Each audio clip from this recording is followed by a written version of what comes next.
Buenos días, licenciado. A continuación vamos a hacer la presentación de la evaluación final. Y la presentación inicia de la siguiente manera. Universidad de San Carlos de Guatemala, legislación y políticas educativas. Nos vamos a adentrar a qué es legislación y qué es política. Recordemos que la legislación es un conjunto de leyes por lo cual se regula un estado o una actividad determinada. Asimismo, las políticas son procedimientos y medidas que se adoptan para elegir los asuntos que afectan a la sociedad. A continuación, vamos a hablar acerca del convenio 169 de la OIT. ¿Qué es? Recordemos que el convenio 169 de la OIT, Organización Internacional del Trabajo, sobre los pueblos indígenas y tribales en países independientes. El convenio trata de la situación de más de 5.000 pueblos indígenas y tribales, poseedores de diferentes idiomas, culturas, modos de sustento, sistemas de conocimientos diversos, y en muchos países estos se enfrentan a discriminación y condiciones de trabajo de explotación.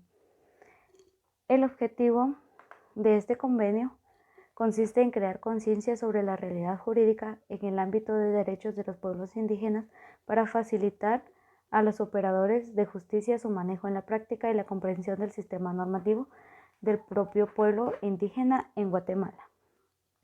Fundamentos. El convenio 169 trata la situación de superar las prácticas discriminatorias que afectan a estos pueblos y hacer posible que participen en la adopción de decisiones que afectan a sus vidas, por lo que los principios fundamentales de consulta previa y participación constituyen su piedra angular. Aspectos positivos. Dentro de los aspectos positivos cabe recalcar que estos pueblos son poseedores de una multiculturalidad de idiomas, culturas, modos de sustento, y estos se realizan para la adopción de decisiones que afectan a sus vidas, así tal como fomentar la participación, la prevención a la explotación. Y en los aspectos negativos están en cómo estos pueden afectar a los pueblos originarios, porque hay instituciones que son representativas y constan de procedimientos apropiados. Esto quiere decir de que la participación de estos pueblos no es tan directa, ya que quitan parte de sus recursos, de sus creencias y sufren de explotación en el ámbito laboral.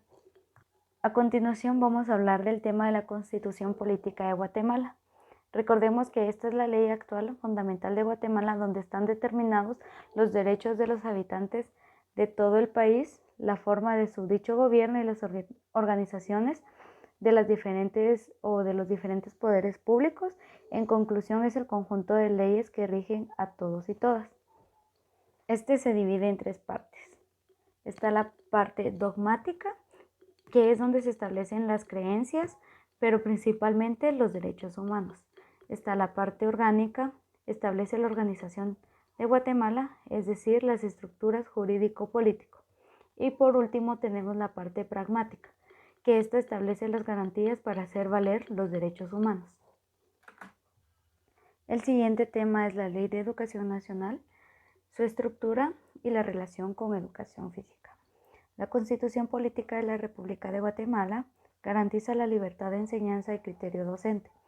Establece la obligación del Estado de proporcionar y facilitar la educación a sus habitantes sin discriminación alguna, con el fin de lograr el desarrollo integral de la persona humana, el conocimiento de la realidad socioeconómica, política, la cultura nacional. Además, declara el interés nacional de la educación.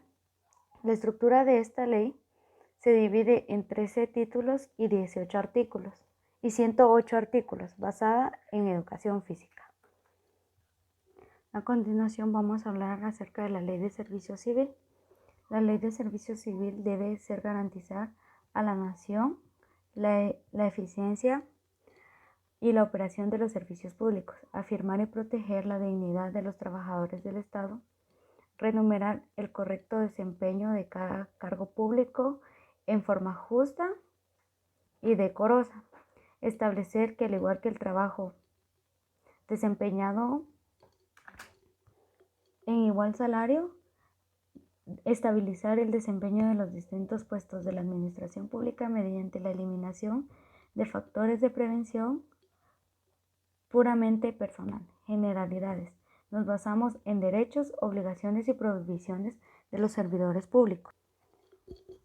Recordemos que en esto se basa garantizar a los servidores y exservidores públicos la eficiencia en la operación de la función pública por medio de la aplicación de la Ley del Servicio Civil y otras leyes relacionadas que lleguen a fortalecer el desarrollo de un Estado moderno, eficiente y descentralizado.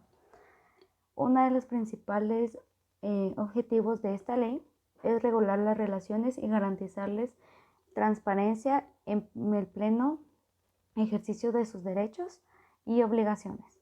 Recordemos que es necesario dotar de personal ideal a las diferentes instituciones para garantizar la prestación oportuna de los servicios con eficiencia, transparencia, honradez y responsabilidad. Asimismo, recordar a sus trabajadores que sus derechos conllevan a cumplir un régimen de deberes y obligaciones y que se cuenten con prohibiciones para mejorar un desempeño laboral dentro del ámbito de esta ley.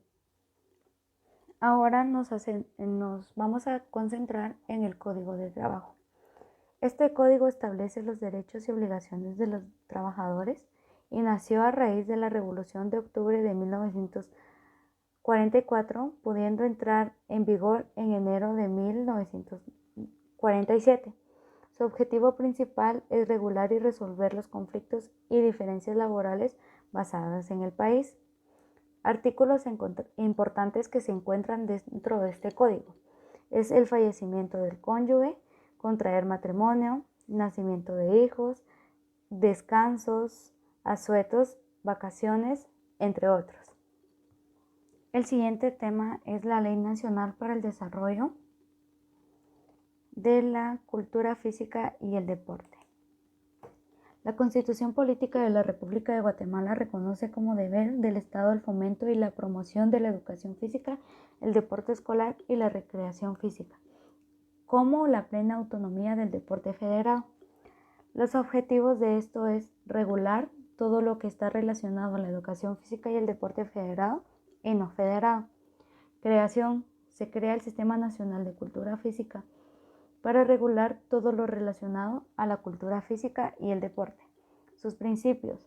Su práctica tiene que ser derecho de toda persona de manera individual o de una comunidad.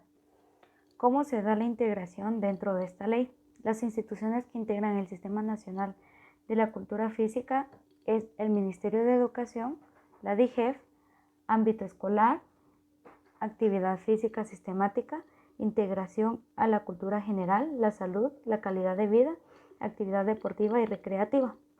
El Ministerio de Cultura y Deportes, quien se encarga del deporte no federado, la CDAG y la COG, que se encargan del deporte federado.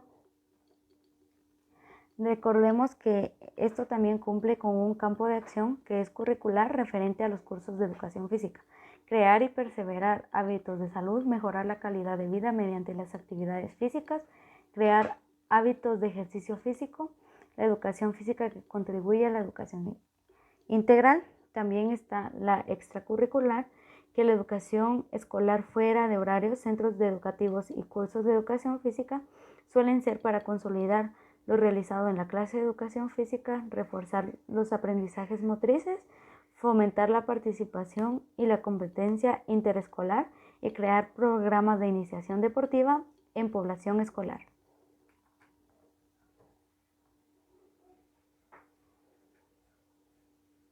Como último tema, tenemos las políticas educativas.